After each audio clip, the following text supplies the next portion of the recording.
Olá, graça e paz da parte de Deus, bem-vindo ao nosso canal de estudos bíblicos. Nesse vídeo nós vamos fazer um diálogo intrabíblico, vale dizer, um diálogo entre textos bíblicos. E um texto bíblico escrito por Moisés lá no livro de Gênesis e o outro escrito por Salomão lá no livro de Eclesiastes. Eu vou dizer que Moisés e Salomão foram os dois que mais se destacaram no Antigo Testamento com relação à doutrina, com relação à parte doutrinária. Moisés escreve o Pentateuco, segundo os historiadores, e Salomão escreve 3 livros na Bíblia, alguns livros poéticos. Mas vamos ler o texto no primeiro livro da Bíblia, em Gênesis, capítulo 5, do 17 ao 27. Depois nós vamos ler Eclesiastes 3, 2.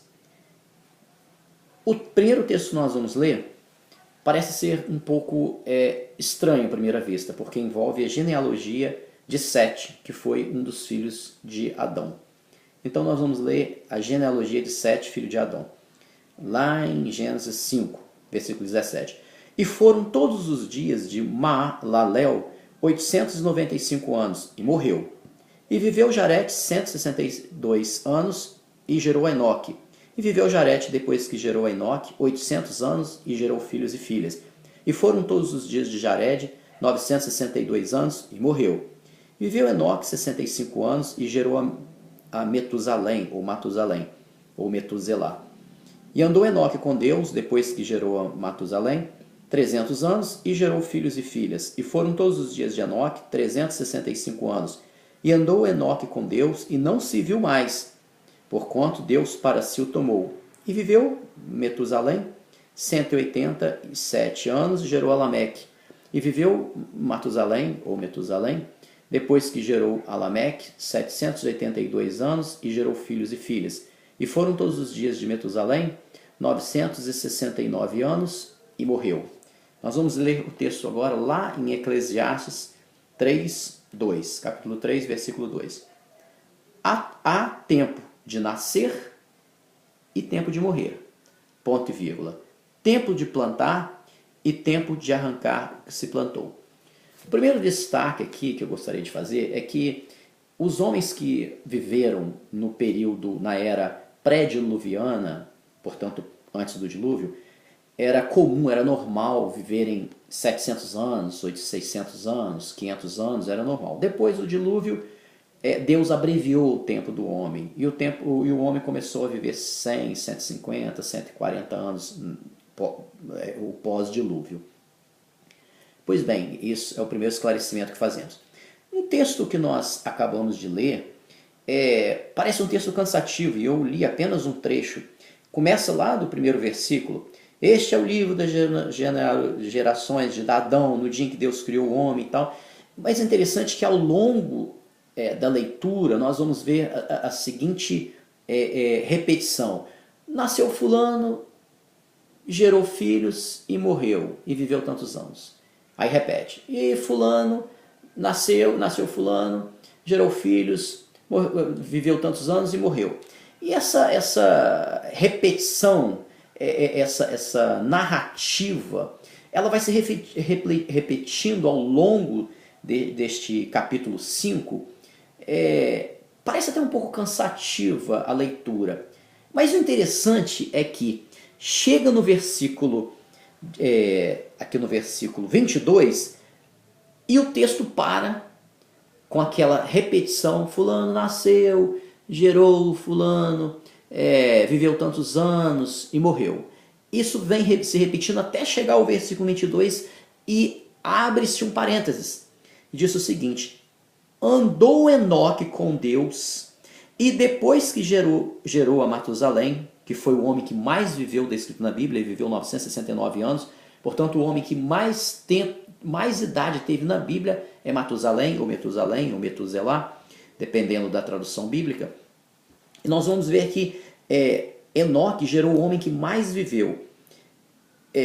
Mas o texto é interessante, ele diz o seguinte: depois que gerou Matusalém, 300 anos, gerou filhos e filhas, foram todos os dias de Enoque 365 anos. Já começa, a gente começa a perceber que Enoque, diferentemente dos outros, teve um registro muito interessante. Andou Enoque com Deus. Por ele ter andado, quantos dias ele andou com Deus? Vamos trabalhar aqui com um termo aqui bíblico bem sugestivo, porque ele viveu 365 anos. A Bíblia não fala que ele morreu, diz que ele não se viu mais o seu corpo. Ele simplesmente sumiu, desapareceu, foi arrebatado. Por quê? A resposta está aqui. Versículo 24. Andou Enoque com Deus e não se viu mais, porquanto Deus para si o tomou. Enquanto os outros homens anteriores, e até depois também, os ascendentes e os descendentes de Enoque, viveram tantos anos, nasceram, viveram e morreram, com Enoque se deu diferente. Por quê? Porque a Bíblia registra um comportamento diferente de Enoque. Andou Enoque com Deus. Interessante que o étimo, a origem da palavra Enoque, se nós buscarmos no hebraico, significa dedicado. Portanto, o texto sugere que Enoque foi dedicado ao Senhor. Ele andou com Deus. Ele não andou um dia, 2 dias. Os anos de Enoque antes de ser arrebatado, porque a Bíblia não fala que ele não morreu, fala que ele foi tomado, Deus o tomou para si. Diz que ele viveu 365 anos antes de ser arrebatado. Isso é muito sugestivo, porque 365 anos, se nós fizermos uma comparação com o nosso ano, o nosso ano tem 365 dias. É como se o texto dissesse, olha, Enoque andou todos os dias da sua vida com Deus. Enoque se dedicou a Deus. Enoque escolheu viver com Deus. Nós vamos abrir aqui um parênteses, nós não vamos entrar nessa briga de arminianos, né, e calvinistas. Nós não vamos entrar nessa briga, até porque nós na internet eu vejo muitos textos brigando, uns são arminianistas, outros são calvinistas, e tem essa confusão interessante, e eu fico rindo dessa discussão que não leva a nada. Tem um texto lá no livro de Tito, no Novo Testamento, lá quase no final da Bíblia, Tito 3,9, diz o seguinte: mas não entre em questões loucas, genealogias, contendas e nos debates acerca da lei, porque são coisas inúteis e vãs. Isso não vai levar a muita coisa, vai levar de uma discussão, naturalmente, porque dependendo da interpretação você vai ser arminianista, dependendo da interpretação você vai ser calvinista, mas isso não importa. O que importa é você fazer como Enoque, andar com Deus. Esse é o propósito do ser humano, andar com Deus, do homem que quer servir ao Senhor. E curioso e muito interessante que nós vamos lá para o livro de Eclesiastes. Há tempo de nascer e tempo de morrer. Esses dois fatos na vida do homem são os fatos absolutamente certos na vida de quem um dia respirou. O nascer e o morrer. Entre o nascer e o morrer, o homem vai fazendo as suas escolhas. Ao longo de sua existência, o homem faz as suas escolhas com as quais ele vai trabalhando na sua vida. Ele faz as escolhas, mas ele não escolhe os efeitos das escolhas que ele faz. Ele escolhe o caminho, mas onde vai dar esse caminho depende do que ele escolheu, depende do meio que ele escolheu, o final vai ser uma consequência.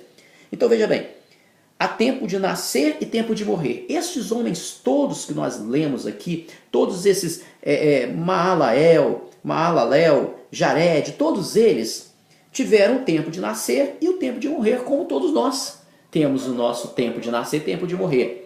Mas esse texto de Eclesiastes é interessante, que ele fala assim, há tempo de nascer, tempo de morrer, ponto e vírgula. Tempo de plantar e de arrancar o que se plantou. Muito sugestivo também. Por que muito sugestivo?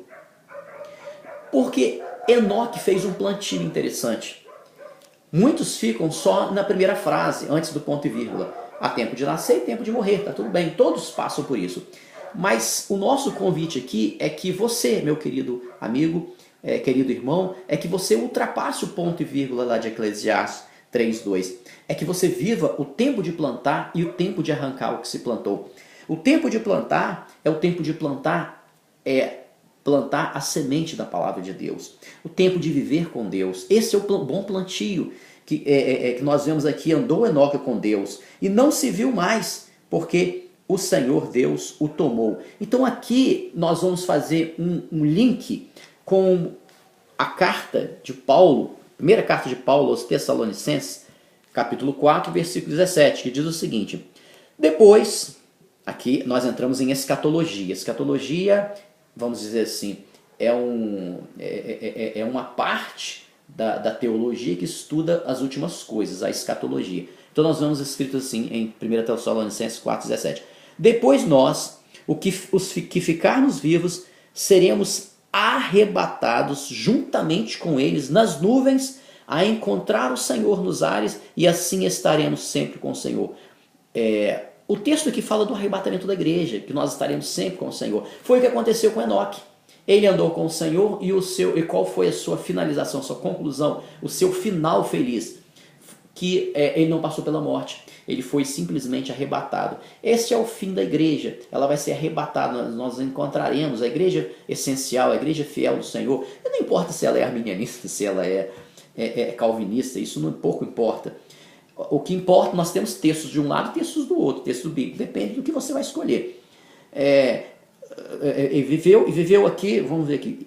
Interessante que o texto lá no final da Bíblia, o penúltimo livro da Bíblia, que é o livro de Judas, que só tem um capítulo, nesse primeiro capítulo, que é o único capítulo, versículo 14 diz o seguinte: e destes profetizou também Enoque, o sétimo depois de Adão. Vejam os irmãos aqui, os meus queridos amigos, que Enoque, que está aqui no início da Bíblia, lá na genealogia de Adão, ele aparece lá no penúltimo livro da Bíblia.